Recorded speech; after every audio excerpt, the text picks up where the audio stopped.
আজকাল সারাদিনের ঠিক এই সময়টা আমার খুব ভালো লাগে। মানে ওই সকাল 6:30 থেকে 7:30 মনে হয় যেন চরম শান্তির সময়, কারণ পুরো দিনটাই তো মনে হয় একটা গরম তাওয়ার উপরে বসে আছি। গুড মর্নিং বন্ধুরা, ওয়েলকাম টু স্বপ্না চিচ্ছে। কেমন আছেন আপনারা? আশা করছি আপনারা সবাই খুব ভালো আছেন, আর আমিও খুব ভালো আছি। আসলে কি বলুন তো, সকালে প্রথম উঠেই কিন্তু আমাকে একটা মেডিসিন নিতে হয়, যে কাজটা জীবনের সব থেকে খারাপ কাজ মনে হয়। আর ওই সময়টাকে, মানে যে সময় মেডিসিন নিই ওই সময়টাকে জীবনের সব থেকে খারাপ সময় বলে মনে হয়, কিন্তু কিছু করার নেই। আর কেন মেডিসিন নিই তা নিয়ে আপনাদের সাথে পরে কথা বলবো। আর তারপরে বাথরুমে গিয়ে ফ্রেশ হয়ে স্নান সেরে চলে আসি, আর মা তখনই হাতে 1 কাপ গরম গরম চা ধরিয়ে দেয়। আর চাটা কখনো মায়ের সাথে খাই, আবার কখনো একা বসেও খাই। তো এখন মা কাজে ব্যস্ত, তাই আমি একা একা বসে চাটাকে উপভোগ করছি, আর সারাদিন কি কি কাজ করব সেই সব কাজ নিয়ে ভাবনা চিন্তা করছি। আর এই গরম গরম চা কেউ আমার হাতে ধরিয়ে দিচ্ছে, এ সুখ তো কয়েকদিনের মাত্র। যাই হোক, আমার নিজের নজর আমার সুখের উপরে নিজের না লেগে যায়। কারণ সকালে উঠে আমি কাউকে চা করে দিচ্ছি না, কিন্তু কেউ আমাকে চা করে দিচ্ছে আর আমি শান্তিতে খাচ্ছি। সত্যি এই কথাটাই আমার কাছে অকল্পনীয় সুখ। যাই হোক, এইটা দেখে হয়তো আপনারা মনে করছেন যে আমি দুপুরের খাবার খাচ্ছি, একদমই না। সকালের ব্রেকফাস্ট খেতে বসেছি। এখানে আসলে 3 বেলায় ভাত খেতে হয়। তো সকালে আমি এখানে একটা ডিম ভাজা আছে, বেগুন ভাজা আছে, করলা ভাজা আছে, আর পিয়া তার সাথে এক্সট্রা আছে কালকের রাত্রে মাছের মাথার ডাল, যেটা বেশি ছিল। পিয়া খেলো আর আমি খেলাম না। আর তারপরে খেয়েই বেরিয়ে পড়েছি অন্য একটা জায়গায়, মানে আমার ফ্ল্যাটের উদ্দেশ্যে। হ্যাঁ, আমার কিন্তু এখানে একটা ফ্ল্যাট আছে, যেটায় মজুমদারের আমার 2 সন্তানের অনেক কন্ট্রিবিউশন আছে। মজুমদার এটা বানাতে গিয়ে মাথার ঘাম পায়ে ফেলে রোজগার করেছে, আর সেই রোজগার থেকে একটু একটু করে আমি জমিয়েছি।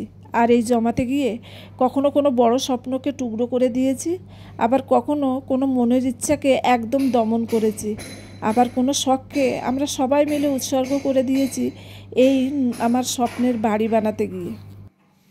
কারণ এখানে থাকতেও পারি কিংবা ভাড়া দিয়ে দিতে পারি, যে কোনো একটা কাজ করব। তবে সত্যি সেটা সময়ের উপর নির্ভর করছে। কোনো দিন যদি মনে করি যে হ্যাঁ এখানে থাকবো, তো এখানে থাকবো। আর নাই তো যখন রিটায়ার হবে তখন তো একটা পয়সার ক্রাইসিস সবারই থাকে। যখন মানুষ সার্ভিস করে তখন একটা নির্দিষ্ট অ্যামাউন্ট হাতে আসে, কিন্তু রিটায়ারের পরে সেইটা আর থাকে না।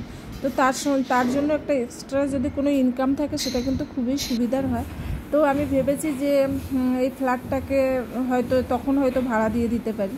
আর এখানে দেখুন আমি যে দেখাচ্ছি, এখানটা বেসিন ছিল, আর এই সাইডে স্ল্যাবটা ছিল না, জাস্ট এই সাইডে স্ল্যাবটা ছিল, আর বেসিনটা ওই কোনায় ছিল। কিন্তু এইটুখানি স্ল্যাবে জানি আমার খুব অসুবিধা হবে, তাই বেসিনটাকে এই সাইডে সরিয়ে এনেছি, আর এখানে এই নতুন স্ল্যাবটা লাগিয়ে দিয়েছি। অ্যাকচুয়ালি কোনায় যদি বেসিনটা থাকে না খুব অসুবিধা হয়, কারণ আমি আমার মায়ের ঘরে দেখেছি, মানে আমার ভাইয়ের ফ্ল্যাট আর আমার ফ্ল্যাট একই ধরনের, তো ওদের বেসিনটা ওই কোনায় আছে। তো এত অসুবিধা হয় মানে যে কোনো বাসন ধুতে বা বেসিনটাকে পরিষ্কার করতে।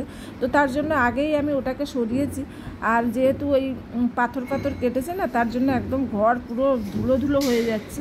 আর ঘরের কাজ কিন্তু প্রায় 4 দিন হয়েছে, শুরু হয়ে গেছে অলরেডি। আর আমি এতদিন ভিডিও করিনি, আজকে পিয়াকে নিয়ে এসেছি, কাজের দেখভাল করতে হচ্ছে। আর এই ঘরে এখন শুধু তোমার করা হয়েছে, প্রথমে ঘষে নিয়েছে, তারপরে একটু প্রাইমার মেরেছে, আবার প্রাইমার মেরে আবার পুটিং লাগিয়ে, তারপরে পুট্টি লাগিয়ে তারপরে আবার ঘষবে। আর আগেরবার যখন এসেছিলাম না, তখন ফ্ল্যাটের এই গ্রিলগুলোতে কালার করে গেছিলাম, মানে মার্চে যখন এসেছিলাম। এখানে থাকি না, তাই একসাথে সব কাজ করা সম্ভব হয় না। যখনই আসি একটু একটু কাজ করার চেষ্টা করি। যদিও আমি এই ফ্ল্যাটটা নিয়েছি 1 বছর হয়ে গেছে, সামনের বছর জুন মাসে, মানে 23শে জুনে এই ফ্ল্যাটটা আমি নিয়েছিলাম। জীবনের একটু একটু টাকা জমিয়ে এই ফ্ল্যাটটা নিয়েছি, মানে এত বছর ধরে।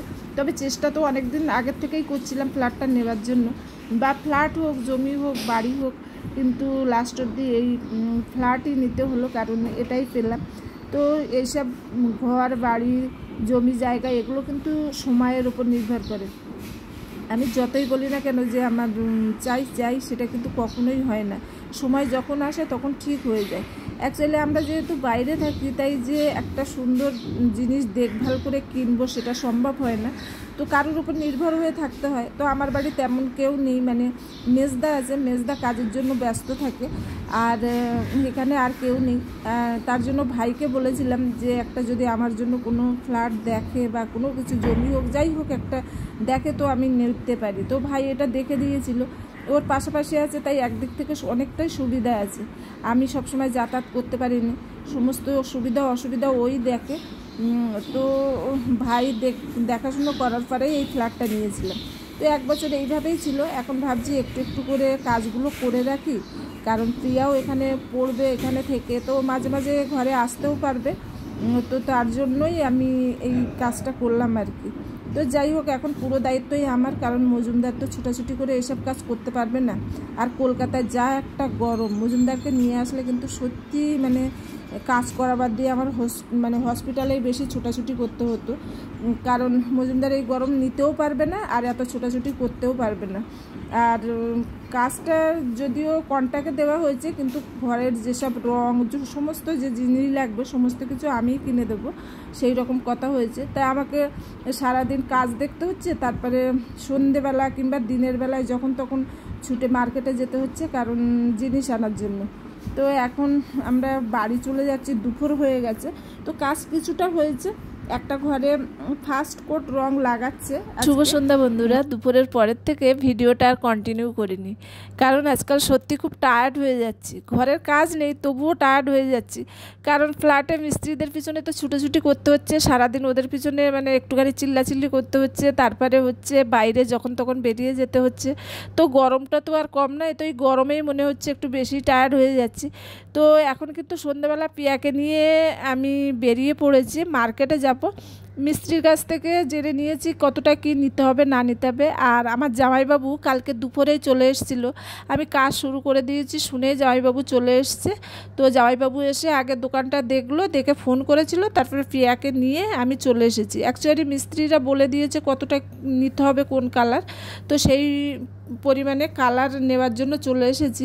আর এখানে কালার পছন্দ হয়ে যাওয়ার পরে কালারটা তৈরি করতে একটা টাইম লাগে, যেহেতু প্রায় 12-13 লিটার মতো কালার নেব। তো সেই সময় পিয়ারও খিদে পাচ্ছিলো, তো এই দোকানটায় চলে এসেছিলাম। তো ডো বলে দোকানটা ছিল, আর দোকানে কেকগুলো খুব সুন্দর ছিল। পিয়া একটা চিজ কেক নিল, একটা প্যাটিস নিল। আর আমার তো একদমই খাওয়ার ইচ্ছা ছিল না, কারণ এই গরমে না খাওয়ার ইচ্ছাটাই উঠে যাচ্ছে। তবুও পিয়া বললো মামি খাও, তার জন্য আমিও একটা কেক খেলাম। খেয়ে ওখান থেকে বেরিয়ে আসলাম। আর জামাইবাবু একটু অন্য সাইডে গেছিলো কিছু দরকারের জন্য। তো সবাই মিলে যখন দোকানে গেলাম, কালারটা তৈরি হয়ে গেছিলো। আর পিয়া আগেই কিন্তু চলে এসেছিলো, ওর একটু অসুবিধা হচ্ছিল। আর আমি পরে জামাইবাবুর স্কুটিতে করে চলে আসলাম। তো কালার তো এখন সব নেওয়া হয়নি, আর মানুষের জীবনে কত কিছু অজানা থাকে, আমারও ছিল। এই কালার পেন্ট এই সম্পর্কে সত্যিই আমার কোনো অভিজ্ঞতা ছিল না, কিন্তু দোকানে গিয়ে অনেক কিছু শিখলাম, অনেক কিছু জানলাম। আর তারপরে আজকে কিন্তু সব কালারটা নিয়ে আসা হয়নি, ওই আজকে 12 লিটারের মতো কালার নিয়ে আসা হয়েছে। তো কিচেনের কালার নেওয়া হয়নি, কারণ কিচেনে নাকি ওয়েদার পেন্ট করলে ভালো হয়, যেটা মিস্ত্রির কাছে শুনতে হবে। আর তারপরে এসে চা খাচ্ছিলাম। শুভ সকাল বন্ধুরা। আজ কিন্তু তার পরের দিনের ভিডিও। আজকাল আর আমার ভিডিওতে দেখার সেই রকম কিছু নেই, কারণ ঘরের কাজ যতটুকানি করছি ততটুকানি আর মোবাইলে মানে উঠাচ্ছি না। কাজ বলতে তো এখানে কিছুই নেই, শুধু মায়ের সাথে সাথে একটুখানি কিচেনে গিয়ে রান্নাবান্না করা। আর কখনো জোর জবরদস্তি আমি একটু সবজি কাটতে বসি, কারণ মা কিছুতেই কাটতে দেয় না, করতে দেয় না, এটাই হয়েছে সমস্যা। তো যাই হোক, সবজি টবজি কেটে মা রেডি করে রেখেছিল, মশলাও রেডি করে রেখেছিল। আমি শুধু দুটো মাছের ঝোল করে আর বাড়িতে চলে এসেছি, মানে আমার ফ্ল্যাটে চলে এসেছি, কারণ এখানে কাজ শুরু হয়ে গেছে। অ্যাকচুয়ালি 8:30 থেকে মিস্ত্রি চলে আসে, আর আমি ওই 9টা 9:30 দিকে চলে আসি। তো আজকে পিয়া উঠতে একটু লেট করেছে বলে পিয়াকে নিয়ে আর আসলাম না, পিয়া বাড়িতেই আছে। আর আমি এদিকে কাজ দেখার জন্য চলে এসেছি।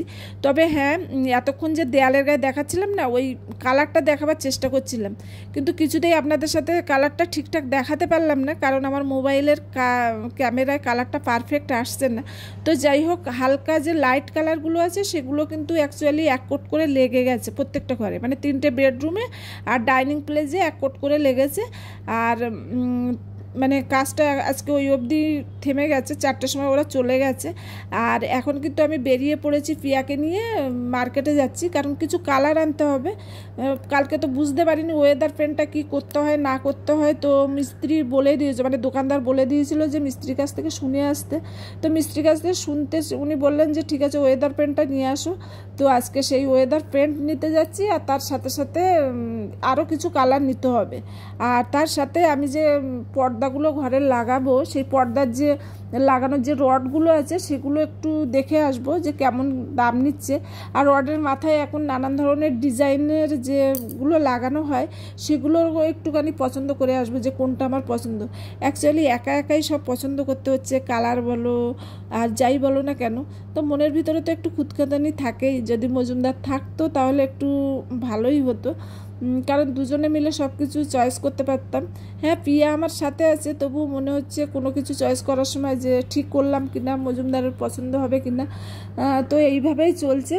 আর মনটা আমার সত্যিই খুব অস্থির হয়ে আছে, কারণ বাড়িতে শ্রেয়া আছে আর মজুমদার আছে। মজুমদার তো এমনি অসুস্থ, আর ও তো মানে আমার ছোটো মেয়ে তো অতটা বড়ও না, আর সেইভাবে সংসার সামলাতেও শেখেনি। তো ওদের খুব অসুবিধা হচ্ছে খাওয়া দাওয়া থাকার।